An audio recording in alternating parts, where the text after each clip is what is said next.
Okay, salamat guys. Second question ko kay Miss Mia. Kasi itong story dito, yung material, yun nga, babalik siya sa history, ay babalik siya sa nakaraan, mas marami siyang about history. Sa tingin mo, ano yung magic nung story nito? Bakit hinamahal siya nung Gen Z, nung Alpha generation? Kahit parang more on history yung kwento dito. Una pa sa lahat, sa palagay ko po, nailagay po ng mga mambabasa yung sarili nila sa character. Naramdaman mo nila na parang sila si Carmela, na nagmula sa modern world as a Gen Z, na napunta sa nakaraan. Yung journey niya kung saan wala siyang pakialam sa history. Tapos, na-witness niya lahat ng paghihirap nila, yung mga taong nakakapi, yung mga walang, hindi nabibigyan ng hustisya. Nagkaroon siya ng connection at pagmamahal sa kanila at awa. Yun po yung, yung character development na importante sa isang nobela.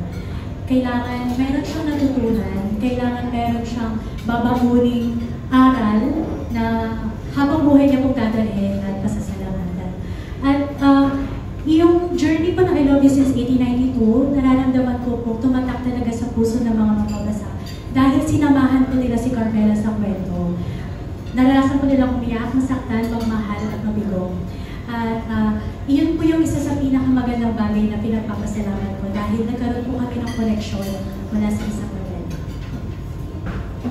Last na lang kay Direk, magiging successful itong story ng 1892, kasi kadalasan sa mga serye na katulad dito na una, nagbabase siya sa libro, pag naging successful, parang humihiwalay o bumibitaw siya sa mga susunod na, sabihin natin, season. May plano ba na ganito? Or paano ba yung attack nito? Kung super successful, hihingan pa ng gusto ba dugtungan yung kwento? Meron na ba kayong plano? Sana masasagot ko yan, kaya lang wala akong informasyon about that. Wala akong alam. Sa ngayon, ang alam ko lang, ang gagawin namin ay ito at pinag-uhusayan namin lahat. Meron lang akong gustong klaruhin para lang malinaw ang expectations. Pag nagbabasa kayo ng libro, kahit sino sa atin individually, sa utak natin may napipicture tayo Tayo yon. Iba yon sa napipicture ni Mia. Yung napipicture ni Mia, iba sa napipicture niya. Iba-iba yan. So walang pareho. Ano ngayon ang pareho? Kahit iba-iba ang napipicture nung nagbabasa, bakit nagustuhan? Ano ang common thread? Ang common thread na yon, yung tinatawag ni Mia character development, ang common thread na yon ay yung essence, yung spirit ng nobela. Ano yung sinasabi, yung mismong kaluluwa niya.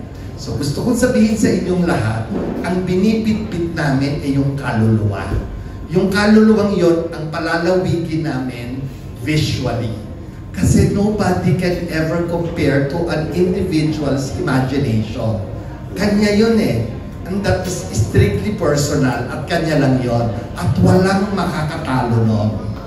Pero ang espiritu, the essence of the novel is something that all of us can share, and that is what we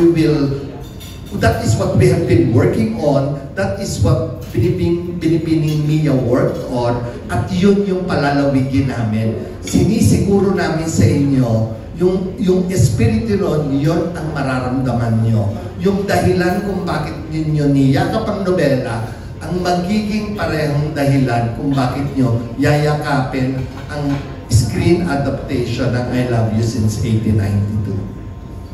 Okay, thank you, Direk. Salamat, guys. Good luck sa series. Maraming salamat po. Next is from Manila Standard, Nikki Wang. Good afternoon. I'm right here at the back. Hi. First question ko kay Direk, medyo na-touch mo na itong question ko. Sabi mo na whenever someone reads a novel, iba-ibang interpretasyon. So, Hindi, ano, pwede parehong interpretasyon, iba ang Yeah. visual interpretation. Yes. Iba ang nakikita sa utak. Okay, so having said that, I wanted to know, when you got the material, what was your vision, and as a director, what was your initial goal in presenting this material into a series? Simple. I wanted it to be epic in scope in terms of emotional sweep. More than visual, I wanted it to be sweeping emotionally. I wanted the love, the emotion of love, especially among the three characters, Carmela, Carmelita, Juanito, and Leandro. Gusto ko nuanced. Ang pagmamahal at ang pagpapakita ng pagmamahal ay basically pareho, pero may nuancing yan. Iba't ibang shadows, iba't ibang shades, iba't ibang hues, iba't ibang impact. At ang linaw nun sa tatlo, nung binabasa ko yung libro, that is what inspired me. The exuberance, the energy, and the nuancing of the expression of their individual love. Malaking bagay yun. Mas mahalaga sa akin ang emotional sweep kesa sa visual sweep. Kasi ang emotional sweep ang magpupush sa'yo, ang mag-lift ng spirits mo eh. Yun lang. Thank you. Additional na direct, did you have a hand in selecting the cast? I think I was the last person on board. Okay, so I was the last. when you parang nang nalaman nyo kung sino yung magpo-portray ng lead roles, what was your initial reaction? Gusto ko, honestly, simple. I've always wanted to work with Hebe Peraleo. Actually, in my last few projects, I was requesting for her. Hindi lang natutuloy. So, that is a fact. Nung nagtrabaho kami, nakita ko kung paano na-validate ang perception ko ng husay. Kasi napanood ko yung mga pelikula niya. So, humanga ako. Muntik ko lang makatrabaho si Joseph Marco years ago. Hindi lang natuloy. Yan ang buhay natin eh. May natutuloy, may hindi. Muntik na kay Joseph. Pero si Jerome Ponce, laging, idinalala ko sa akin yan, laging hindi kami natutuloy. Hindi niya alam yon kasi nasa casting level lang. So, in effect, yung pakikipagtrabaho ko sa kanilang tatlo is a very welcome opportunity. It is something that I have looked forward to. It's nice to know. Thank you. And my last question is for the cast. Nakakatuwa na kahit sa press con very in character na kayo. Now, ang question ko siguro, what did you do differently or what are you doing differently sa project to compared sa mga previous na ginawa yung project to get into character? Siguro start mo tayo kay Joseph, then Jerome. Yeah, to be honest, my past 15 years sa pag-artista, hindi ako mahilig mag-aral ng acting. So I was just relying on my talent and gut feeling. But this time, I actually nagpahinga ako ng almost 1 year and 4 months. So in those times, medyo nahilig akong mag-aral, magbasa. Yeah, it's such a breath of fresh air to be studying about the craft acting. And whenever you study something, you're always excited to apply it. Diba? Kahit saan naman eh, pag nakapagbasa ka, oh, ganun pala yun. So palalim mo yung kaalaman mo sa craft, and the more you want to try it. And so, I think nung nabasa ko yung libro, so in-apply ko lang lahat ng mga nabasa ko sa acting books na natutunan ko, I'm applying it here. So yeah, hindi pa kasi ako nagsistart and I'm just so excited and eager na magsimula para sa role na to. And yeah, so like I said, I've been prepping for 2 months now. And unti-unti ko nakikilala si Leandro. Araw-araw ko siyang kapiling. Binibisita ko siya araw-araw. And I'm excited to play it. Thank you. Yes. Same question. What are you doing differently for this project? Differently? Well, syempre way different the way ng mga choices na pinapanood ko ngayon. And sa totoo lang, puro pinapanood ko malayo yun sa mga trip ko before. And yung the way din ng pagbabasa ko, hindi ko muna tinatapos. Kung hindi, dun ako sa chronological na din. Pero ngayon, sa 1/3 na ako ng book, at itong si Helen, pinabasa agad sa akin yung script. So, andun ako ngayon sa kinokorek ko yung book at script. At okay naman. Ayoko lang maging tamad in the way na isa lang ang babasahin ko. Kasi sa mga ginawa ko before, parehas ko pinabasa. And dun sa preparation naman, dun ko ina-apply yun. Ina-apply ko na, kinilig ako dito, sakto, pupunan to ngayong araw. Dala-dala ko na yung kilig. So, binubuhay ko sa sarili ko yung emosyon nung binabasa ko. The way sinabi nga ni Direk, yung imagination, yun yung dala ko at ginagamit ko. At the same time, syempre, yung personal knowledge ko sa mga nuances at mga pinag-aaralan ko pa so far, yun yung ina-active ko. And with the help of Direk, for sure, the upcoming tapings, gagawin namin yung character na bukas manito. Thank you. Finally? So the way I got or get into character, what I do is in the morning, may playlist kasi yung 1892. And so I listen to the playlist of 1892. And then once na nag-makeup na ako, nadamit na ako, ganun ako internalize. And then at the same time, alam ko kasi kung ano mong pinaglalaban nila ng dalawang characters. Ano ba yung ugali nila. And so yung mga nuances, yung mga ganyan, kaming dalawa na po ni Direk yun, collaboration na namin ni Direk, na parang, okay, pupunta ako ng set, ito yung alam ko. And so mag-a-add si Direk, and then it becomes like a beautiful artwork, diba? And so it's more of being open lang to everything and being sensitive and just be mindful. So that's how I get into character. Thank you. Congrats, everyone. Thank you. Thank you. Maraming salamat. Next is from GMA Entertainment, Nurse Amo. Hi, good afternoon. Siguro sundan ko na lang din muna yung question. Doon sa characters nyo ngayon, ano yung nakita yung different doon sa mga ginawa nyo in the past na na-challenge kayo or first time yung na-experience? Actually, every character is different. Walang parehas na character na ipoportray mo. Kung ita-typecast mo na parehas silang, for example, parehas silang mamamatay tao, magkaiba pa rin yun.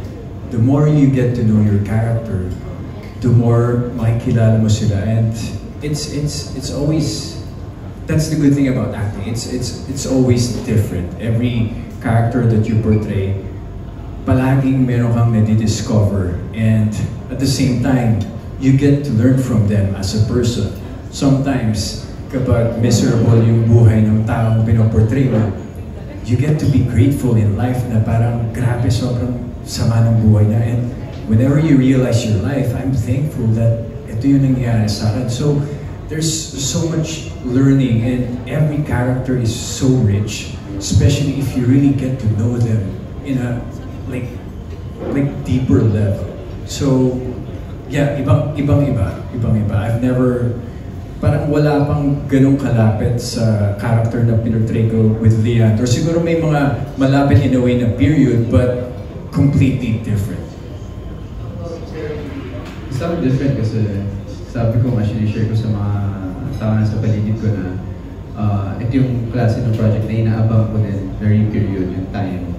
Wala malayo. Usually kasi nag-start ako sa anak ni ganito, mayaman, mga small roles na rin ako, MMK, all ganyan. Hanggang sa naging kontrabida, andyan yung kasama ko si Nadine sa Road Killers. Sa Aiko, madami, nag-enjoy ako. Hanggang sa ito na, naging sa Univercada, Hero, until Sempre, hanggang sa in-offer sa akin to, sabi ko, wow. ito na lang yung hinihintay ko. Nagpakita ko sa kanila ng isang project, sabi ko, sa totoo lang, ina-expect ko, kukunin ako sa movie na ganito. Kaso, hindi, yung pala dito ako pupunta. And yun, sabi ako, bakit? Bakit ka daw? Ayun, so, yun po. Kaya, yun yung iba. And, for sure naman, and honestly, wala pa po ako dun sa, alam ko kaagad yung pinagkaiba ng totality from the character and sa set itself. Kasi hindi pa ako nag-uumpisa mag-shoot. Hopefully, masishare ko sa lahat ng tao yun kasi mas more on nakakapag-share ako about dun sa experiences dun sa taping, character, at sa story itself pag ginagawa na. Yun po.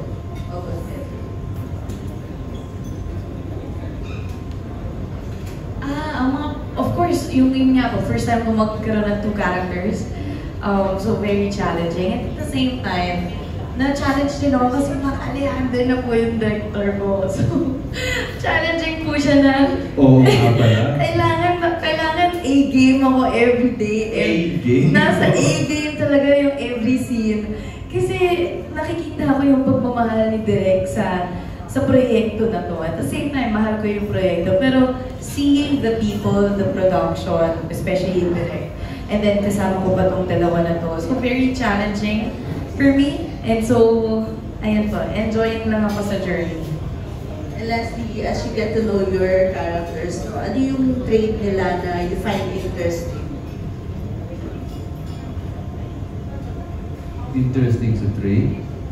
Sa akin yung very gentleman tayo ng kamite. Kasi hindi ako ganun. Mataray agad ako tingnan. Nasa likod kami kanina direct. Tapos narinig namin, ginoo siya, mabait siya. Sabi ko, Jerome? Ba't sinama mo na may mabait? Bakit na masama ako? Ikaw ba yan, Jerome? Hindi. Kaya nakakatuwa lang kasi syempre, I mean, honestly ito, kung makikita niyo naman sa mga actors, kahit pa paano, may nakukuha din kaming mga traits ng ginagawa namin na isasama din namin. Hopefully, ma-enjoy ko sobra at makarelate ako dun sa character kasi talagang lovable siya at excited din ako sa mga part na kaaway kami ni Cephas.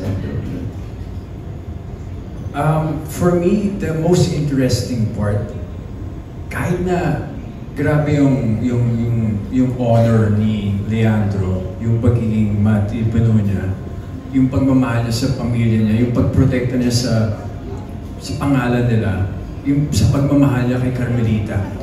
If you dig deep, makikita mong, you know what's interesting is, ma-realize mo, tao talaga siya. Kasi, ang dami niyang dinadalang bagay, yung approval niya sa tatay niya. You know, he's always, alam mo yung unang panahon, wala kang laban sa tatay mo. Kung ano sabihin ng tatay mo, wala ka talagang masasabi. And pag sinabi niya, unahin mo yung pagsusundalo mo, unahin mo yung karera mo, kahit may pagmamahal ka, wala kang magagawa. Diba? Papalayasin ka niyan. So, yeah, it's just the beauty of, you know, knowing that the character you're portraying is a real human being. For me, ang pinaka-interesting is si Carmelita. Of course, nasa 1892, ibang-iba siya sa lahat ng ginawa ko rin. And then, may mga reason behind kasi lahat ng mga decisions na ginagawa ng mga characters. And so I like how flawed the characters are and how human they can be. And ano sila, understandable. I do understand them. So, yun. Alright, maraming salamat. Next, may we call on from Inquirer, Alan Policarpio. Hi, good afternoon. I have a question for Miss Mia. Ayun, so I just want to know kung yung parang decision mo to write in Filipino, parang you think that allowed the story to stand out sa Wattpad and also allowed the story to connect more deeper sa mga tao. Dapat mo talaga. Siguro po, lalo na si Carmela, nasa Modern World, medyo tabi siya. Pero nung nakapunta siya doon sa nakaraan, at sa mga sinusulat ko din na historical fiction, sa palagay ko, sa una kasi medyo mahirap talaga magbasa ng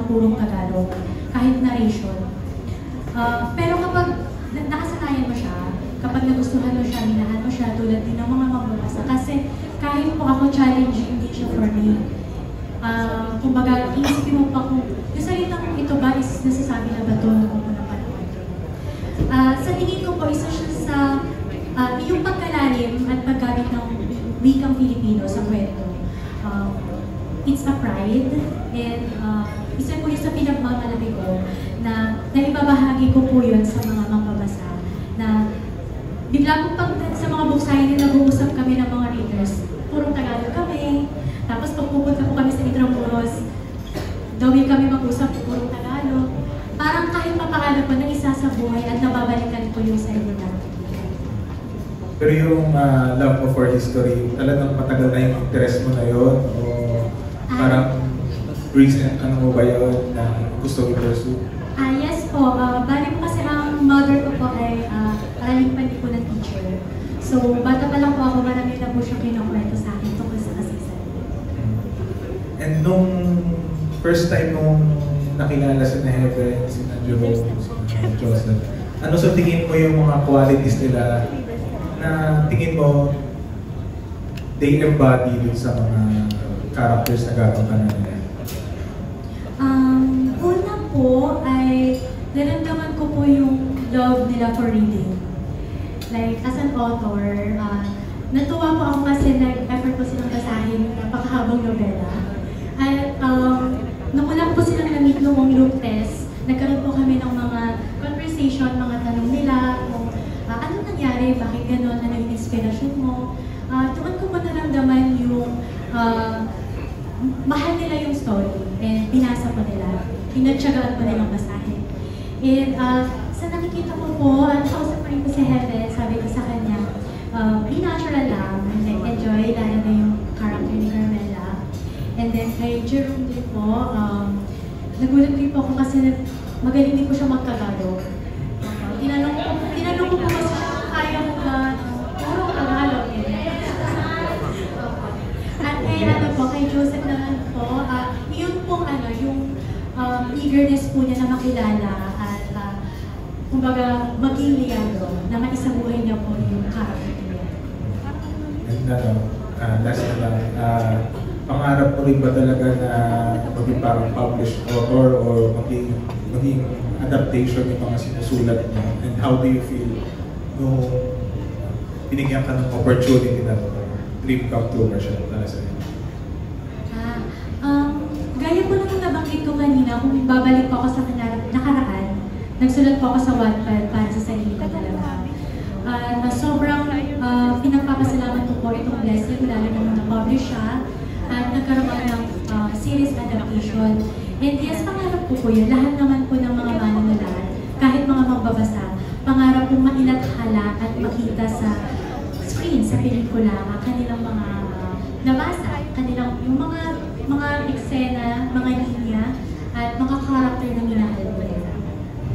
Kumbaga, ito pong pangarap na to, hindi lang po ito para sa akin, para rin po sa mga mababasa, para rin po sa Kalpere, Heaven, Jerome, Joseph, sa lahat po ng cast productions nila. Ano ba yung naramdaman mo na nakita mo yung video nila na naka-costume na nito?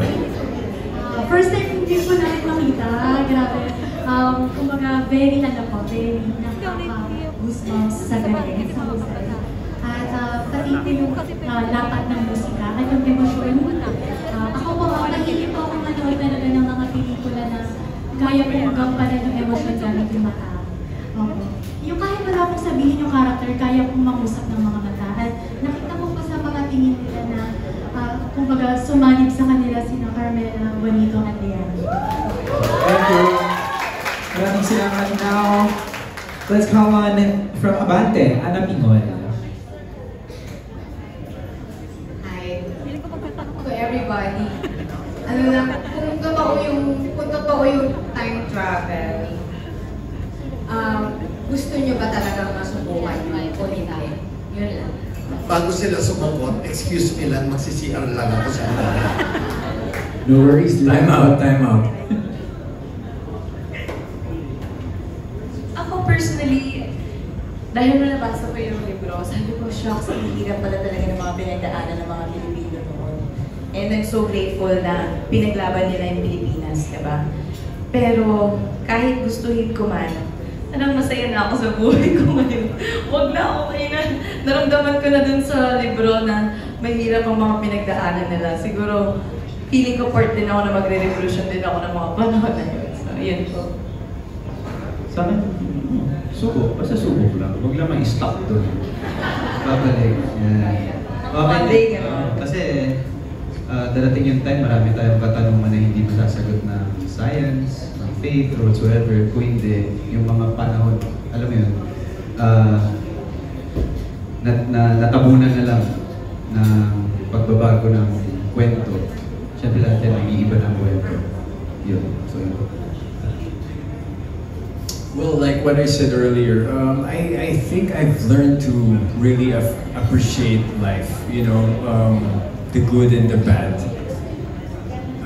Alam mo, may story na parang there was a kid na sobrang tamad niya mag-aral. Sabi niya, sinabi niya dun sa Genie, mag-skip na lang ako hanggang high school. And then, nag-skip siya high school kasi ayaw mag-aral. So, nasa high school na siya, ganun pa rin. Sabi na, parang nakakatamad mag-high school. Skip tayo sa college para mas may freedom ako. Pagdating niya ng college, ganun din, ayaw niya mag-grind. Sabi niya, gusto ko mag-skip na lang ako mag-asawa, doon na lang sa may asawa.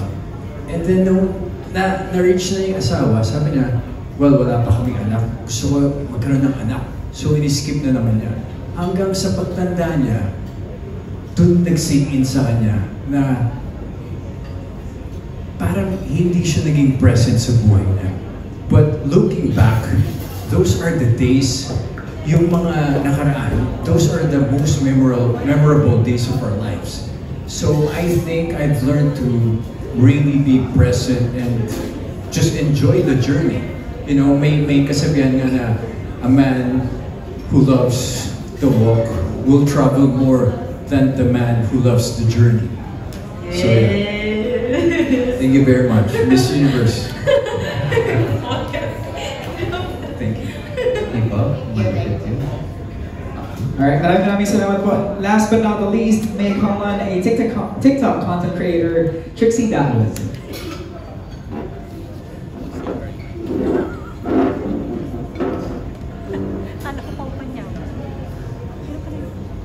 Hi everyone.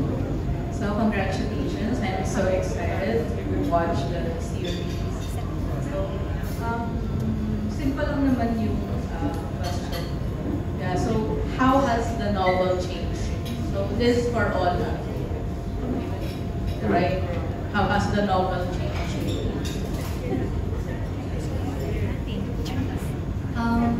Yung isunulat ko po yung I Love You Since 1892. Doon ko po na-realize na I love reading, I love research. Tapos, I'm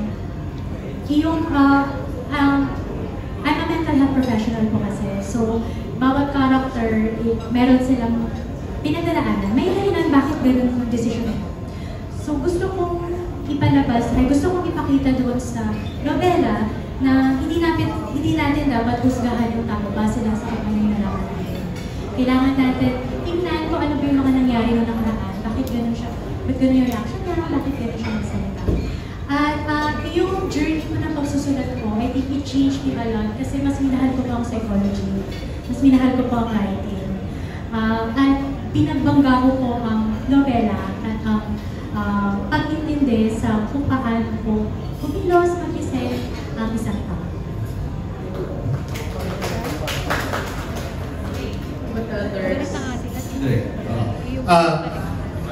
Paano na-change? Babaguhin ko lang ng konti. Medyo, ako ang pinakabata dito. So it's not about change anymore. It's more about appreciation. Unang-una natutuwa ako na marami mga batang nagsusulat. Na-amaze ako na at 19, nakagawa ng nobela sa Binibining Mia. Malaking bagay yun. Masaya ako na may Wattpad. So maraming salamat sa Wattpad kasi pinagpapatuloy niya ang kultura ng pagbabasa sa panahong napakahirap magbasa. So malaking bagay ang Wattpad sa hindi lamang sa reading habit, kundi ang contribution nito sa pop culture. Maraming salamat sa mga talentong katulad ni na Heaven, Jerome, at saka ni na Joseph. Nabuhay ako at nangarap maging direktor nung panahon ni na Nora at Vilma. Naging estudyante ako nung panahon ni na Maricel at Sharon, at naging direktor ako sa panahon ni na Judy Ann Santos at Angelo De Leon at Donna Cruz. Hanggang sa nakakatrabaho ko sina Angel at Marian, at ngayon sila. The industry is in good hands with talents like them. And as a person who has been a director for 34 years, I am deeply grateful for production companies like Viva that even given the very difficult times and the challenges, they have never ceased to produce content, what we call content now, in various platforms. They're still hanging on na mabubuhay ang silver screen, ang cinema. They are exploring streaming platforms and moving into vertical cinema, and that is what life and art is all about. It's about change and adaptability, continuance and representation. At sa edad kong to, nagpapasalamat ako na hindi lamang ako witness, kundi bahagi ng ganitong klaseng revolusyon. Thank you.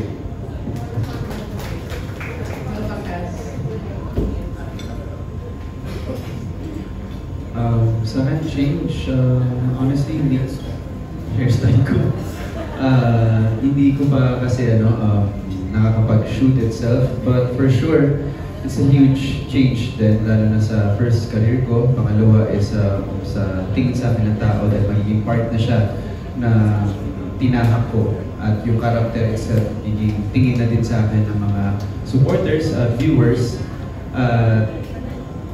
Ayun, hopefully marami pa akong makikitang change in a good way. Change? I would agree with Direk. Siguro more on appreciation. Because when I was reading the book, going back in the Spanish times, we don't have much freedom. But right now, we're living in abundance. You know, lahat, marami, there's so much here. And yeah, just the appreciation na meron tayo ng mga bagay nito. And yung mga panahon na yun, ang hirap umibig, ang hirap magkaroon ng freedom. And yeah, so it's really more of the appreciation side. Same with Joseph, of course appreciation. Ang hirap maging babae ng mga panahon na yun. So ngayon, the way we dress now, ba't pinaglaban niya ng mga Pilipino noon? And basically the appreciation for the Philippine culture. And of course, sa family, sa friends, sa taong minamahal mo. And so yan, napasaya ako nitong proyekto na. So yan to. Thank you. Alright, maraming salamat po. I guess that's it for our question and answer portion. Palakpakan naman natin